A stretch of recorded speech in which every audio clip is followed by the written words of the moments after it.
ख़वातीन और हज़रात, ज़रा सोचें, आप एक यूरोपियन लीडर हैं, आप अंकारा तशरीफ़ ले गए थे नेटो समिट के लिए और अब आप अपने मुल्क अपनी मीटिंग्स मुकम्मल करके वापस जा रहे हैं। लेकिन वापसी के ऊपर आपको एक हैंड बैग पकड़ा दिया जाता है जिसमें एक बहुत ही खूबसूरत सा महोगनी वुडन एक बॉक्स है। उस बॉक्स को आप खोलते हैं तो उसके अंदर एक बहुत ही खूबसूरत Turkish made 6 shooter magnum revolver पड़ी हुई होती है। उसके साथ 6 बुलेट्स होती हैं और उसके साथ एक छोटा सा नोट होता है, with love from president Recep Tayyip Erdogan.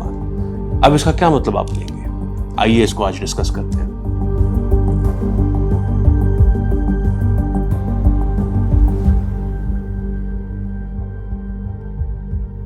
अच्छा, इस रिवॉल्वर के हवाले से काफ़ी डिबेट रही और काफ़ी जो यूरोपियन लीडर्स हैं उन्होंने अपना पर्सपेक्टिव दिया कि उन्होंने इसको कैसे परसीव किया। एक अजीब सा गिफ्ट था, किसी को पसंद आया, किसी ने छोड़ दिया टर्की के अंदर, किसी ने अपनी एम्बेसी को डीकमीशन करने के लिए वो रिवॉल्वर पकड़ा दी।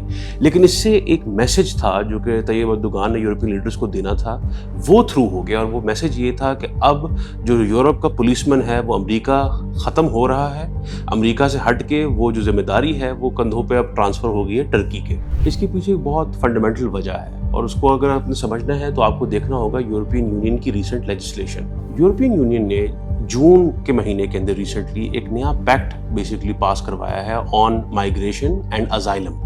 और इस पैक्ट के तहत उन्होंने बेसिकली जो अपनी रेगुलेशंस हैं, जो अजाइलम सीकर्स यूरोप के अंदर आया करते थे, उनका एक बहुत मेजर इशू है इमिग्रेशन, इलीगल इमिग्रेशन, उसके हवाले से उन्होंने बहुत फंडामेंटल चेंजेस अपनी रिजीम के अंदर की हैं, उनकी प्रोसेसिंग के अंदर की हैं, जो कि पूरे यूरोप के हर यूरोपियन यूनियन कंट्री को अफेक्ट करती हैं ये रेगुलेशंस। और उसका एक बहुत ही इंटरलिंक्ड मामला है टर्की के साथ और टर्की की फॉरेन पॉलिसी के साथ। अच्छा, जो इस पैक्ट से पहले जो कानून था वो डबलिन 3 रेगुलेशन थी। फेमसली जब भी कोई इलीगल माइग्रेंट यूरोप के अंदर दाखिल होता था तो जो बॉर्डर स्टेट होती थी जहाँ से वो इलीगल माइग्रेंट अंदर दाखिल हो रहा है यूरोपियन यूनियन के, उसकी रिस्पॉन्सिबिलिटी होती थी उस इलीगल माइग्रेंट को प्रोसेस करने की। अब उस प्रोसेसिंग के अंदर बड़ा सिंपल सा मामला था। एक यूरोडैक इनकी एक डेटाबेस थी जिसके अंदर जो भी इलीगल माइग्रेंट आ रहा है उसकी बायोमेट्रिक्स ले ली जाती थी, थंब इम्प्रेशंस ले ली जाती थी।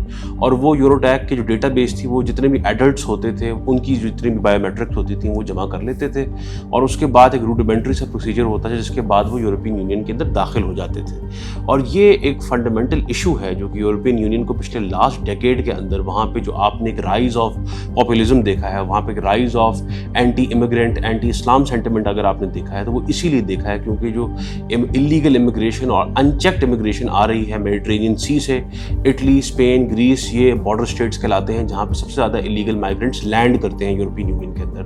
तो यहाँ पे सबसे ज़्यादा अगर आप इमोशंस देखें लोगों के इलीगल माइग्रेंट्स के हवाले से तो वो सबसे ज़्यादा इधर पाए जाते हैं। अच्छा, मैंने यूरोडैक जो डेटाबेस पे फोकस क्यों किया? क्योंकि जो नया पैक्ट इन्होंने बनाया है माइग्रेशन के ऊपर और अजाइलम के ऊपर, इसके अंदर यूरोडैक को भी मॉडर्नाइज किया जा रहा है और जो प्रोसेसिंग की जो रेगुलेशन है उसको भी मॉडर्नाइज किया जा रहा है। कैसे?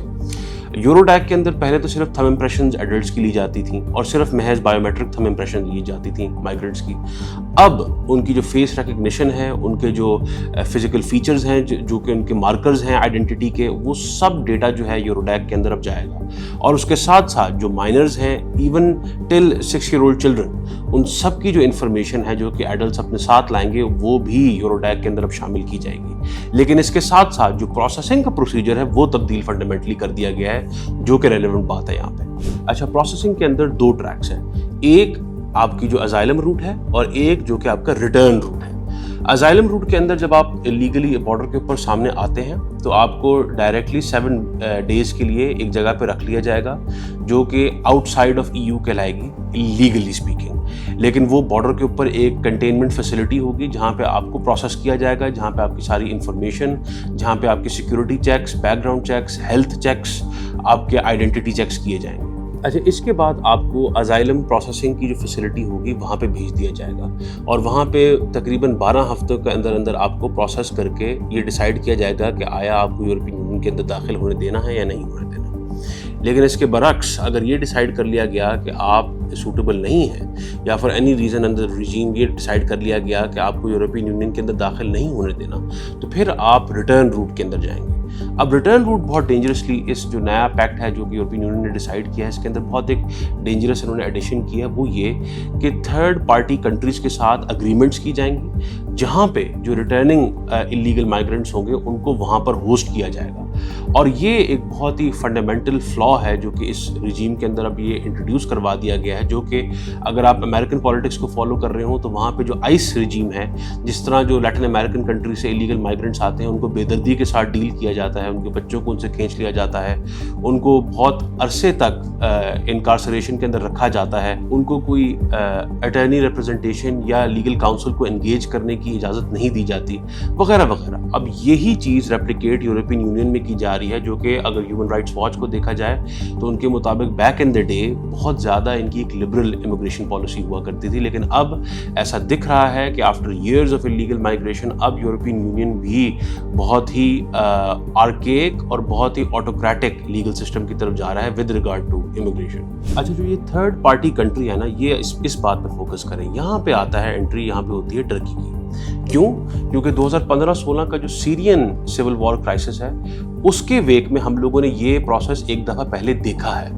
یورپین یونین نے ٹرکی کے ساتھ ایک فریم ورک طے کیا تھا جس کے تحت 12.4 بلین یوروز ٹرکی کو دیے گئے تھے یورپین یونین کی طرف سے کہ وہ سیرین ریفیوجیز جو ہیں ان کو ٹرکی کے اندر ہوسٹ کرے اور ان کو یورپین یونین میں داخل نہ ہونے دے گریس کے ذریعے۔ اور یہ جو معاہدہ ہے آج بھی چلا آ رہا ہے، جس کو ٹرکی لیوریج کرتا ہے یورپین یونین میں اپنے سٹیزنز کے لیے، جو ریگولیشنز ان کو آسان کرنے کے لیے، کسٹمز کے حوالے سے جو ریگولیشنز ہیں اور جو انہوں نے یورپین یونین کے ساتھ معاہدات کیے ہیں ان کے اندر اپنے لیے کنسیشنز لینے کے لیے ٹرکی اس کو باقاعدہ ایز اے بارگیننگ چپ استعمال کرتا ہے۔ اور یہاں پہ فنڈامنٹلی جو نیٹو کی ابھی سمٹ ہوا ہے انقرہ میں، اس کی ڈیولپمنٹس آ جاتی ہیں۔ Most surprisingly from the get go Trump نے اناؤنس کیا ہے کہ جو F-35 کے حوالے سے جو سینکشنز تھیں پرائر ٹرکی کے اوپر، ان کو ختم کر دیا گیا ہے۔ F-35 پروگرام کے اندر ٹرکی کو شامل کرنے کی بات شروع ہو گئی ہے، اور S-400 سسٹمز کو ایکوائر کرنے کی جو اس کے اوپر پابندی تھی ٹرکی کے اوپر، وہ بھی ختم کر دی گئی ہے۔ This fundamentally turns Turkey into the only security guarantor inside of the European Union۔ اور اب جو کہ امیگریشن کے حوالے سے تھرڈ پارٹی کنٹریز کو ریٹرن پالیسی کے حوالے سے یورپین یونین اب ان کے ساتھ اگریمنٹس کرے گا، تو ٹرکی اس میں فور موسٹ پلیئر آتا ہے۔ کیوں؟ کیونکہ ٹرکی کے اندر آج بھی facility for refugees in Turkey فرٹ وہ پہلے سے بنا دی گئی ہے، اور ٹرکی جو ہے جس کے پاس سب سے زیادہ ایکسپیرینس ہے اگر کسی بھی ملک کے پاس، تو وہ ٹرکی ہے جس نے ریفیوجیز کے ساتھ ان ملینز ڈیل کیا ہے coming from the middle asset.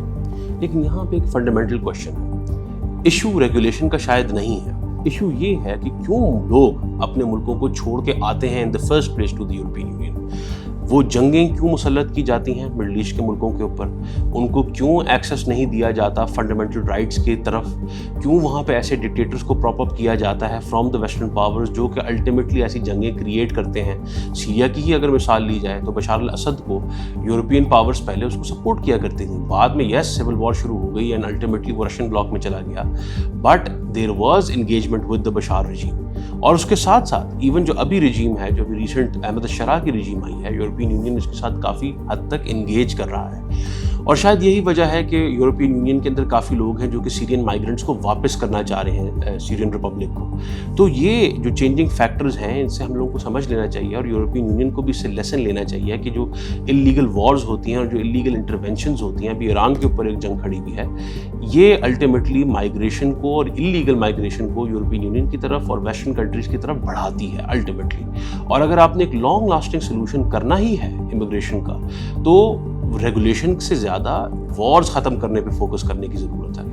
تو فنڈامنٹلی مڈل ایسٹ کے اندر، یورپین یونین کے اندر، ہم ٹرکی کے حوالے سے، اس کے بدلتے رول کے حوالے سے، اور اس کی جو رسپانسبلٹی ہے as stepping in for the American government in side of European union, وہ ہم لوگوں کو ایک ڈیولپمنٹ دیکھنے کو مل رہی ہے with regard to immigration, with regard to the next نیا جو سیکورٹی گارنٹر بن رہا ہے یورپین یونین میں، وہ بائی فار ٹرکی ہی ہے۔